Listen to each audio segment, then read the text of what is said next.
22 साल की सेवा और अंत में खाली हाथ। यह सिर्फ एक उपनल कर्मचारी की कहानी नहीं, हम सबकी है।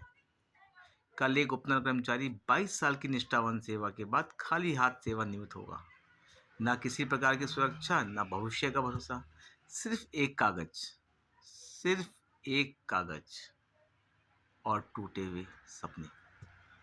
सोचिए, जिसने अपनी जिंदगी के 22 साल राज्य की सेवा में लगा दिए, ठंड, गर्मी, बारिश, पहाड़, जोखिम, सब कुछ झेलकर काम किया।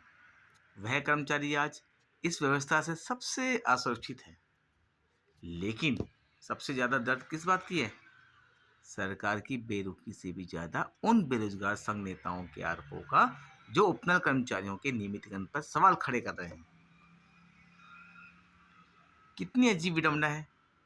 जो उपनल कर्मचारी 22 साल से बिना सुविधा, बिना स्थायित्व और बिना सुरक्षा के काम कर रहा है, उस पर आज बैकडोर, गैरकानूनी, नाजायज जैसे शब्द फेंके जा रहे हैं। सवाल सरकार से कम अब समाज से ज्यादा है।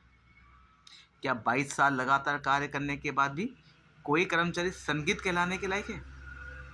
क्या उस दर्द, उसकी वफादारी, उसकी मेहनत इन नेताओं को दिखाई नहीं देती, जो खुद संघर्ष कर रहे हैं? वह किसी और के संघर्ष को क्यों छोटा दिखाना चाहते हैं?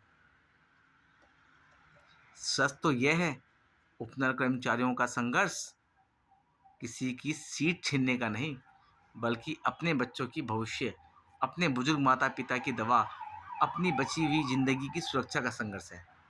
और आज जब वह अपना कर्मचारी 22 साल बाद खाली हाथ घर लौटेगा, तो वह सिर्फ व्यवस्था से नहीं टूटेगा, वह उन झूठे दावों से, अफवाहों और नेताओं की राजनीतिक महत्वाकांक्षाओं से भी टूटा है, जिन्होंने उसकी पीड़ा को कभी समझने की कोशिश नहीं की। दर्द यह नहीं कि कर्मचारी रिटायर हो रहा है, दर्द यह है कि 22 साल सेवा देने के बाद वो वाला इंसान फिर से बेरोजगार बनकर घर जा रहा है। उपना कर्मचारियों की लड़ाई हक की लड़ाई है, सम्मान, सुरक्षा और न्याय की लड़ाई है।